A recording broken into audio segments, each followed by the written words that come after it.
I'm adopted, and my biological mother was 17, and so was my biological father. She was 7.5 months pregnant when she decided to go to Planned Parenthood, which is the largest abortion provider in the world, and they counseled her to have a late-term saline abortion, which is a saline salt solution that is injected into the mother's womb. The baby gulps that solution, it burns the baby inside and out, and then she is to deliver a dead baby within 24 hours. And to everyone's great shock and surprise, I didn't arrive dead but alive on April the 6th, 1977, in a Los Angeles County abortion clinic. What's fantastic about this, about the perfect timing of my arrival, is that the abortionist was not on duty yet. So he wasn't even given the opportunity to continue on with his plan for my life, which was death. And I know that I am in a government building, and a beautiful one it is, and I love your country as well as my own. But I know in the age that we live in, it is not at all politically correct to say the name of Jesus Christ in places like this. To bring him into these sorts of meetings, because his name can make people so terribly uncomfortable. But I didn't survive so I could make everyone comfortable. I survived so I could stir things up a bit. And I have a great time doing it.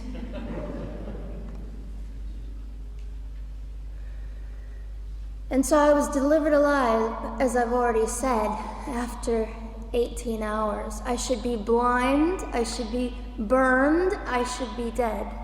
And yet I'm not. You know what is fantastic vindication is the fact that the abortionist had to sign my birth certificate. So I know who he is. And it also says, for any skeptic listening, on my medical records, born during saline abortion. Ha! They didn't win. I've done some research on the man that performed the abortion on me. And his clinics are the largest chain of clinics in the United States of America, and they gross $70 million a year. I read a quote from him at some point several years ago, and he said, "I have aborted over 1 million babies, and I consider it my passion." I tell you these things because, listen, ladies and gentlemen, we are in an interesting battle, whether we realize it or not, in this world. It is a battle between life and death. What side are you on?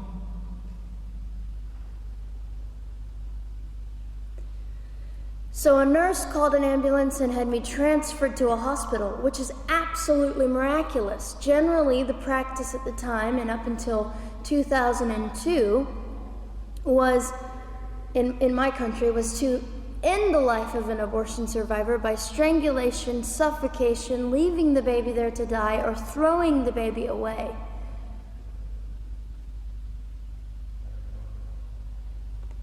But on August the 5th, 2002, my extraordinary President Bush signed into law the Born Alive Infants Protection Act to prevent that from occurring anymore. You see, we're playing for keeps. We're playing I'm hoping to be hated by the time that I die so that I can feel God about me and understand what it was to be hated. He was hated. Christ was hated. And not that I look forward to being hated, but I know along my journey, I know I'm already hated because I declare life. I say, you didn't get me. The silent Holocaust didn't win over me. And my mission, ladies and gentlemen, among many things, is this: to infuse humanity into a debate that we have just compartmentalized and set on a shelf and said it is an issue.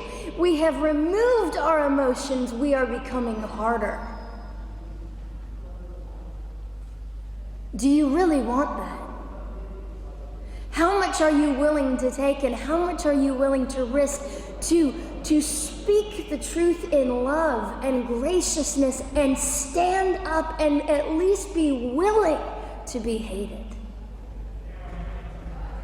Or at the end of the day, is it all about you or me?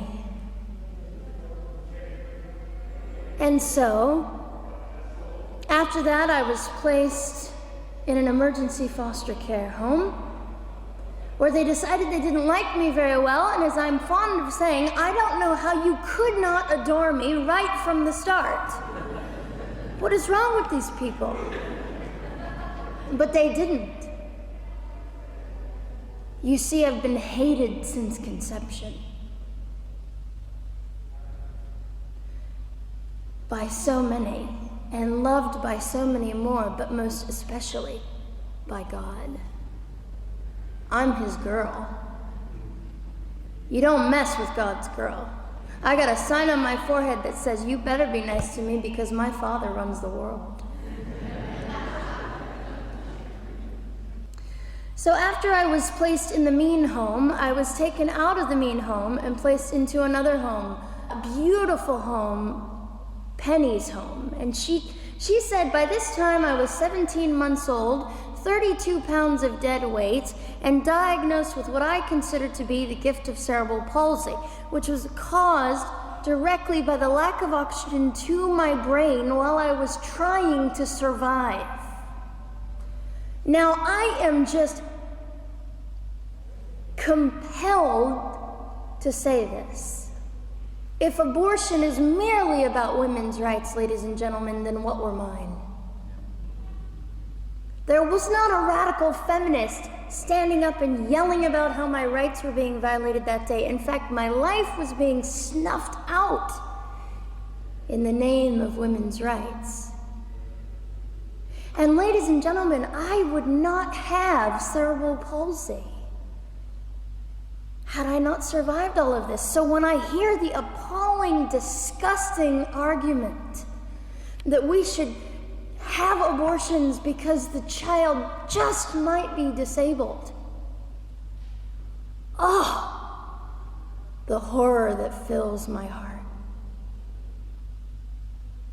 Ladies and gentlemen, there are things that you will only be able to learn by the weakest among us. And when you snuff them out, you are the one that loses. The Lord looks after them, but you are the one that will suffer forever. And what arrogance, what absolute arrogance, and it has been an argument for so long in this human place that we live, that the stronger should dominate the weaker, should determine who lives or dies. The arrogance of that, don't you realize that you cannot make your own heart beat? Don't you realize that all the power that you think you possess, you really possess none of it? It is the mercy of God that sustains you, even when you hate him.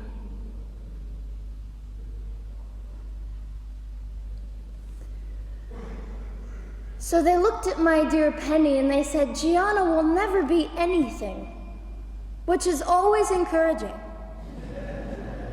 And she decided to ignore them, and she worked with me 3 times a day, and I began to hold up my head, and they said, well, Gianna will never this and never that. Long story shorter, I was walking by the age of 3.5 with a walker and leg braces, and I stand up here today with a mild little limp and without a walker and leg braces.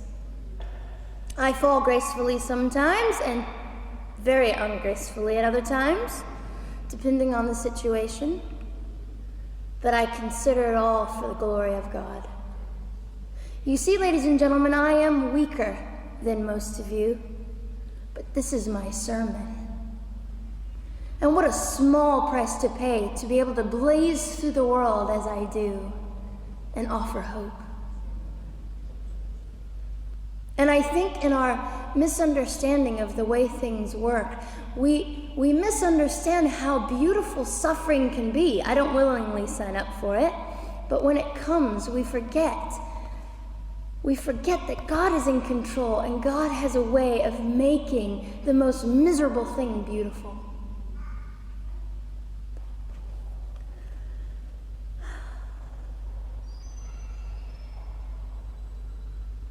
I have met my biological mother. I have forgiven my biological mother. I am a Christian.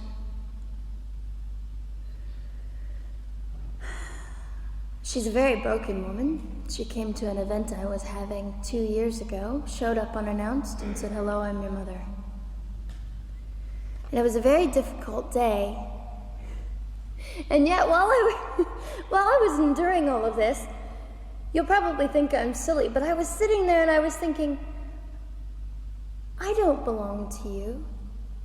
I belong to Christ. I'm his girl, and I'm a princess. So no matter what you say, in all your anger and brokenness and rage, it's not mine to keep. It's not mine to carry, and I won't. I was saying all this inside. So ladies and gentlemen, you have an opportunity.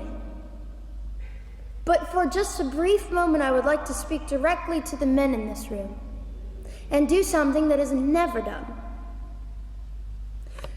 Men, you are made for greatness. You are made to stand up and be men. You are made to defend women and children, not stand by and turn your head when you know murder is occurring and do nothing about it. You are not made to use women and leave us alone. You are made to be kind and great and gracious and strong and stand for something. Because men, listen to me, I am too tired to do your job. Women, you are not made for abuse. You are not made to sit and not know your worth and your value. You are made to be fought for forever. So now is your moment. What sort of people are you going to be? I trust incredible. I trust, men, you will rise to the occasion. To the politicians listening, particularly to the men, I would say this: you are made for greatness, set your politics aside. You are made to defend what is right and good. This fiery young girl will stand here and say, now's your moment. What sort of man do you want to be? A man obsessed with your own glory, or a man obsessed with the glory of God?